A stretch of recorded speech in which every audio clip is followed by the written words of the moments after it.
On est en juillet 2024 dans la ville de Paris face à la Seine et pour la première fois, on y voit des triathlètes en simple maillot plonger tête baissée.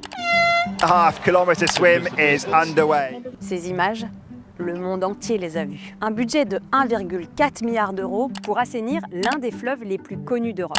L'assainissement de la Seine a permis de sensibiliser les grandes villes à l'urgence d'aménager des zones de baignade à ciel ouvert. Alors quelles sont les solutions pour permettre à tout le monde d'accéder à des zones de baignade par des fortes chaleurs? Et qu'est-ce que les villes peuvent-elles mettre en place si elles n'ont pas le même budget que la ville de Paris? Pour répondre à ces questions, j'ai interviewé 3 experts. 3 amoureux de l'eau qui ont fondé une entreprise, Holistic, une entreprise franco-belge, qui est spécialisée dans la construction de baignades flottantes. Mais avant de vous expliquer en quoi consistent les baignades flottantes, je vais d'abord me pencher sur les défis majeurs des baignades à ciel ouvert. Face au changement climatique, on est confronté à 2 grands défis.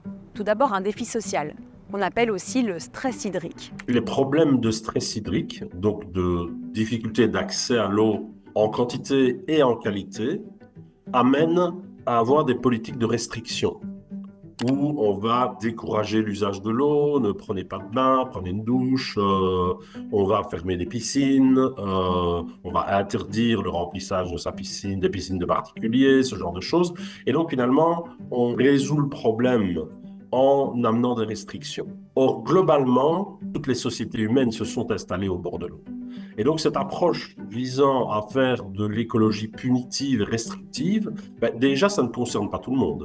Parce que quand on a le pognon en suffisance, voilà, on va quand même avoir sa piscine chez soi. Et donc, ça ne concerne qu'une frange moins favorisée de la population, mais une frange très, très importante. Et c'est punitif, ça déconnecte encore un peu plus monsieur et madame tout le monde du milieu aquatique. Et ensuite, un défi sanitaire. Forcément, quand il fait des chaleurs comme ça, les gens se ruent sur la fraîcheur. Et on voit donc exploser le nombre de gens qui se baignent de façon sauvage dans des endroits naturels.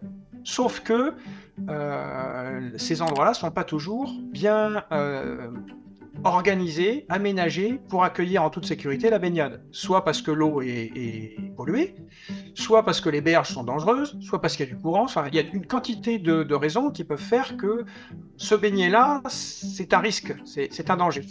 Que ce soit la Meuse, la Seine, le Rhône, il existe plein de zones d'eau où on pourrait se baigner. Mais alors pourquoi on ne fait pas juste un grand plongeon quand il fait 32 degrés comme aujourd'hui par exemple?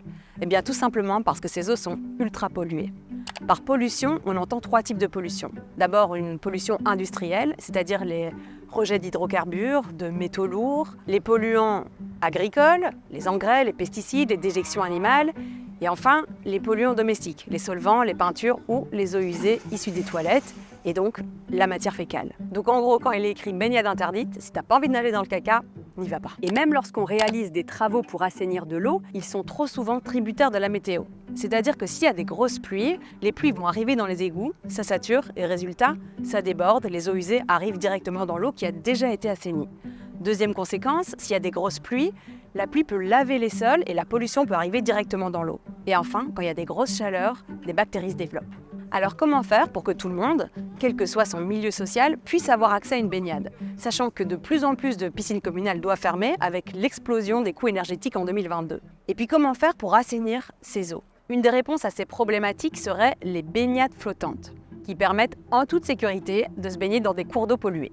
On vous explique. Les baignades flottantes, c'est une approche qui, moi, me semble très intéressante puisqu'on va pouvoir réinvestir le milieu naturel plutôt que de construire des bâtiments sur la terre. On peut s'implanter sur un lac, sur un étang, sur une rivière avec des structures flottantes relativement légères qui peuvent être soit permanentes, soit démontables et qui permettent d'utiliser le milieu naturel sans le dénaturer. Donc on est vraiment dans un respect total de la nature. Concrètement, ce sont des structures flottantes permanentes ou démontables, un peu comme une sorte de piscine, en fait, qu'on va poser sur l'eau, avec un ponton autour sur lequel on peut se balader, avec des structures verticales et un fond. En fait, une sorte de caisson immergé dans l'eau.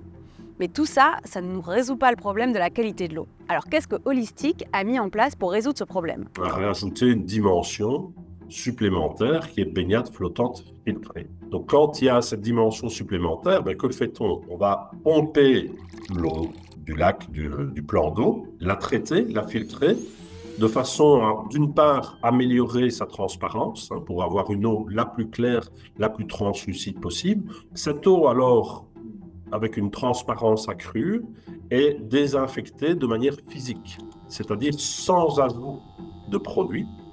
C'est par un rayonnement ultraviolet qu'on va désinfecter cette eau. Un des grands avantages des baignades flottantes, c'est clairement le coût. Un coût qui est beaucoup moins élevé que les piscines classiques, très chères à construire. Vous voulez un chiffre parlant ?